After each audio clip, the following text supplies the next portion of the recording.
Bonjour, bienvenue à la formation pour l'exploitation des carrières artisanales. Cette formation se fait dans le cadre du projet Loba Pro, soutenu par la région Occitanie et le territoire Massif Central, et dont les partenaires sont les associations d'artisans bâtisseurs en pierre sèche, d'artisans losiers couvreurs, Jean des Pierres, le Parc national des Cévennes et les parcs naturels régionaux de l'Aubrac, des Causses du Quercy, des Grands Causses, des Monts d'Ardèche, la communauté de communes Comtal, Lot et Truyère et l'IMT Minales. Cette formation s'adresse aux personnes souhaitant ouvrir ou accompagner un projet d'ouverture ou de sauvegarde d'une carrière. Cette formation s'adresse également aux exploitants de carrière en activité qui souhaiteraient se mettre à jour ou se recycler sur certains aspects de l'exploitation. Trois aspects seront abordés dans cette formation.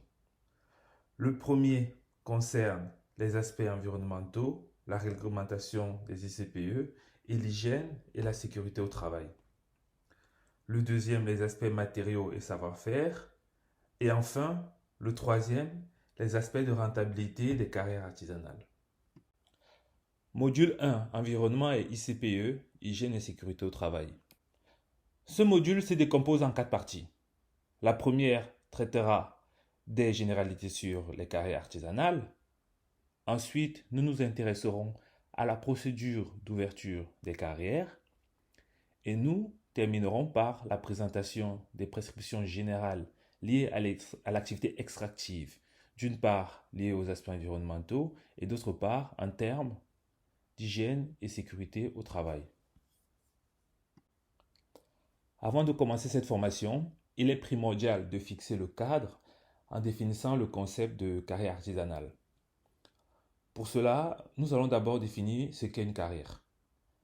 Si on se réfère à la législation en France, une carrière peut être définie comme une ICPE, installation classée pour la protection de l'environnement, ayant pour objet l'exploitation d'un gisement de substances, minérales ou fossiles, renfermées dans le sol ou se trouvant à la surface, qui ne sont pas répertoriées dans la liste des substances relevant de la classe des mines. En fonction de la finalité des substances extraites, nous distinguons trois types de carrières. Les carrières de matières premières industrielles, les carrières de roches ornementales et de construction, et les carrières de granulats. Les carrières de matières premières industrielles, ce sont des carrières qui exploitent des minéraux tels que le mica, utilisé dans la peinture ou dans la cosmétique par exemple, l'argile, utilisée en charge minérale ou dans les aliments pour animaux, le feldspath, utilisé dans la fabrication de carrelage ou de sanitaire, la calcite dans la fabrication du papier ou même pour l'aliment pour animal, le gypse dans l'industrie cimentière, le quartz pour la confection de verre ou même dans le photovoltaïque, pour ne citer que quelques minéraux et leur application d'usage. Les carrières de granulats sont sans doute les plus connues et celles qui produisent le plus de matériaux. Elles produisent les matériaux nécessaires à la fabrication du béton, des enrobés, utilisés pour la réalisation de chantiers du bâtiment ou des travaux publics.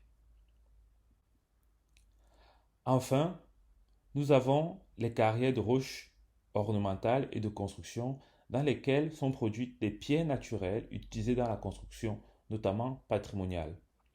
On peut par exemple citer les châteaux connus comme celui de Chambord ou le pont du Gard. Les pierres naturelles peuvent avoir d'autres utilisations comme la taille de pierre, la sculpture ou les pierres tombales. Après avoir défini le terme carrière, nous allons nous intéresser au terme artisanal. Nous allons considérer une définition issue de l'UNESCO qui dit: on entend par produits artisanaux les produits fabriqués par des artisans, soit entièrement à la main, soit à l'aide d'outils à main ou même de moyens mécaniques, pourvu que la contribution manuelle directe de l'artisan demeure la composante la plus importante du produit fini. La nature spéciale des produits artisanaux se fonde sur leur caractère distinctif, lesquels peuvent être utilitaires, esthétiques, artistiques, créatifs, culturels, décoratifs, fonctionnels, traditionnels, symboliques et importants d'un point de vue religieux ou social. Ainsi, nous pourrons définir les carrières artisanales comme étant des carrières de roches ornementales et de construction ou de minéraux dont la production, en grande partie manuelle, émane d'un savoir-faire spécifique, clivage, taille, et ayant pour finalité l'approvisionnement d'une filière artisanale ou patrimoniale. Bien évidemment, cette définition n'est qu'une proposition et elle n'est pas figée. Le but ici est de fixer le cadre dans lequel cette formation se fait. En France, nous avons plusieurs exemples de ce type de carrière. Nous pouvons citer la carrière schiste-rocher située en Lozère. Elle produit de la lauze et de la pierre à bâtir pour les filières artisanales de couverture, de maçonnerie et de bâtissage en pierre sèche. Les carrières de Lachamp, carrière de schiste également située en Lozère, elle produit de la lauze et de la pierre à bâtir pour les filières artisanales de couverture, de maçonnerie et de bâtissage en pierre sèche. La carrière du Lozas, située en Lozère, sur le causse de Sauveterre, elle extrait du calcaire pour faire de la lauze, de la pierre à bâtir et du granulat.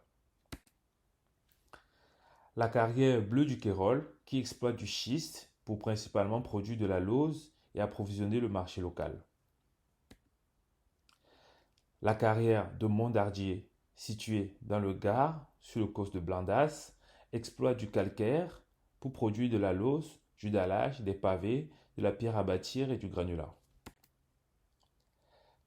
La carrière de la Barthe, située en Aveyron, elle exploite du schiste pour produire de la lauze, de la pierre à bâtir, du gabion et du copeau de schiste.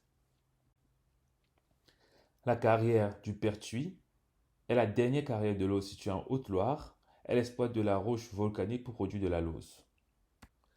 La carrière San Pedrone est située en Corse et elle exploite du schiste pour produire du dallage, de la pierre de construction et de la lauze.